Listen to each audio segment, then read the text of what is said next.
Tiga. Assalamualaikum warahmatullahi wabarakatuh. Waalaikumsalam warahmatullahi wabarakatuh. Baiklah, kami dari kelompok sistem tersebar akan memaparkan hasil dari diskusi kami. Sebelumnya kami akan memperkenalkan nama-nama kelompok, di mana ada Bapak Habibur Rahman, ada saya sendiri, dan ada Bapak Khairul Fajri Lahini. Begitu langsung saja ke pembahasan materinya. Yang pertama, pengertian sistem tersebar. Sistem tersebar adalah kumpulan komputer atau otonom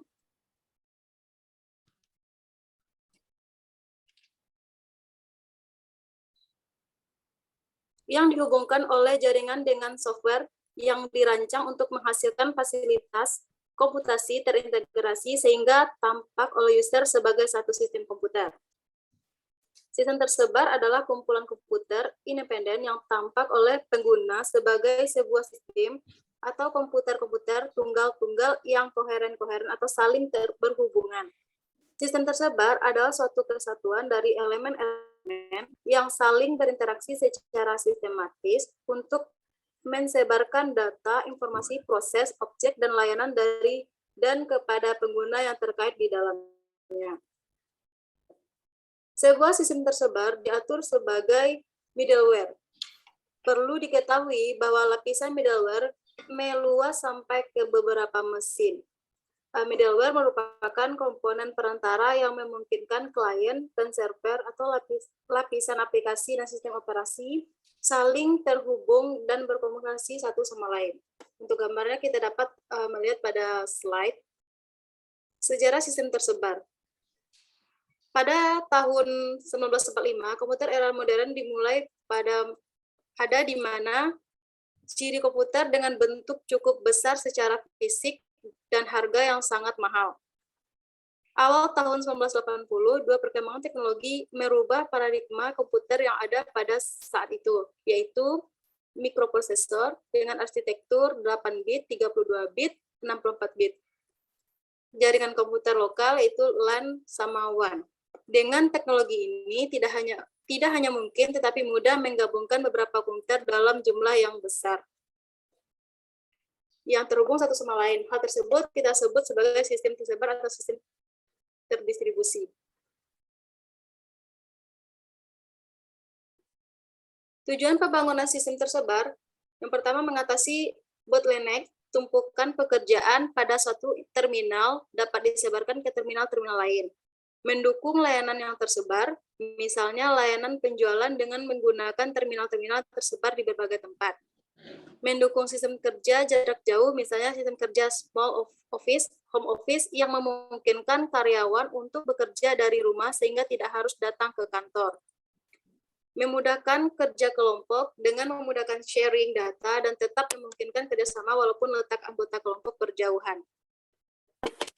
Materi selanjutnya akan disampaikan oleh Pak Khairul Fajri. Kepada Pak Khairul Fajri, persilakan.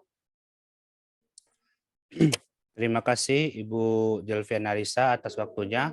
Baiklah, saya akan melanjutkan presentasi kami selanjutnya, yaitu tentang arsitektur atau model sistem tersebar. Yang pertama ada client server.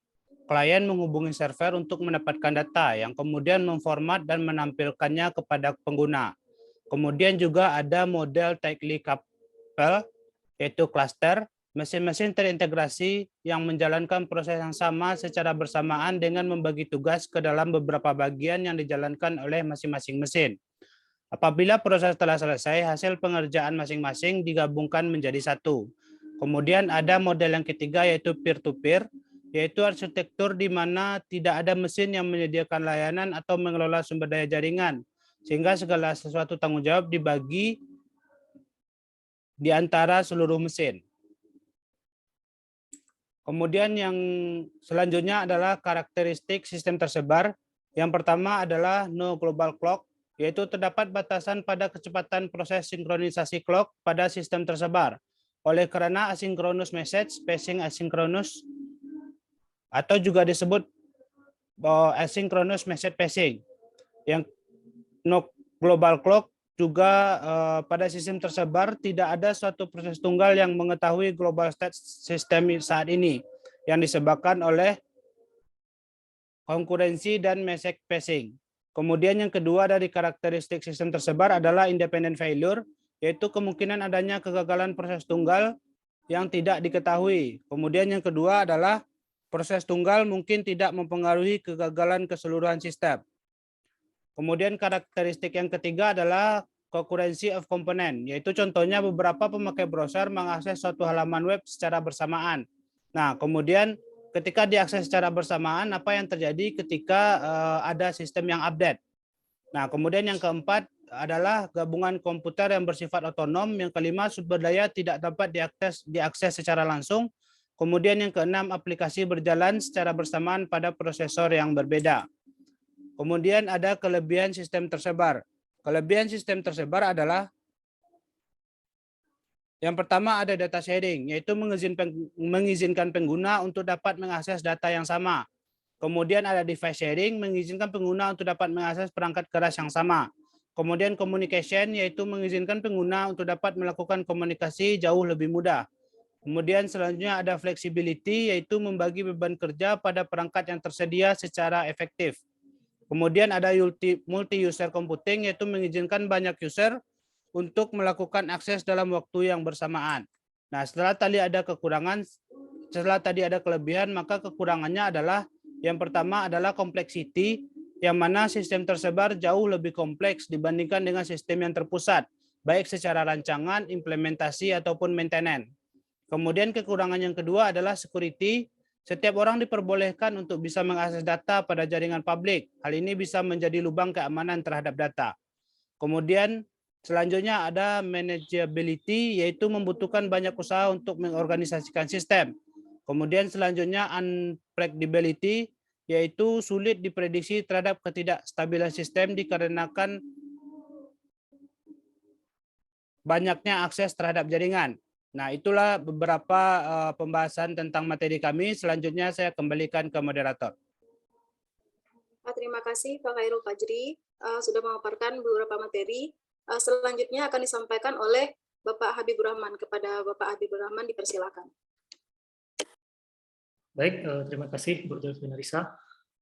Selanjutnya kita lanjut pembahasan ke poin ke-8, yaitu mengenai jenis-jenis sistem tersebar. Slide-nya mungkin bisa dilanjutkan Pak Khairul. Nah, untuk jenis-jenis sistem tersebar, yang pertama ada distributed computing system, itu ada dua jenis, yaitu cluster dan grid. Kemudian ada distributed information system, terdiri dari dua macam, yaitu transaction processing system dan enterprise application integration. Kemudian yang ketiga ada distributed pervasive system. Ini ada berupa home system seperti smartphone atau PDA, kemudian ada electronic healthcare system seperti untuk sistem untuk memonitor detak jantung, kemudian ada sensor networks. Kemudian yang poin ke-9, yaitu tantangan dalam sistem tersebar. Yang pertama adalah making resources accessible. Jadi hal yang pertama dalam sistem tersebar tantangannya adalah bagaimana membuat sumber daya dapat diakses dengan mudah oleh pengguna. Kemudian yang kedua adalah distribution transparency, yaitu tujuan penting dari sistem distribusi ini adalah menyembunyikan bahwa fakta pemrosesan suatu job dilakukan secara tersebar. Jadi penggunanya tidak tahu bahwa sistem ini memproses data secara tersebar. Kemudian openness, yaitu memastikan sistem dapat diperluas dan mudah dalam pemeliharaan. Berikutnya scalability, yaitu setiap ada pertambahan kebutuhan terhadap sistem memungkinkan kita untuk memperbesar atau memperkecil infrastruktur sesuai dengan kebutuhan resources yang ada. Kemudian konkurensi, sistem tersebar harus bisa dapat menampung banyak klien sekaligus dan dapat memproses datanya dengan valid. Kemudian fault tolerance, yaitu kemampuan sistem tersebut untuk tetap bisa berjalan ketika ada terjadi kesalahan-kesalahan sistem.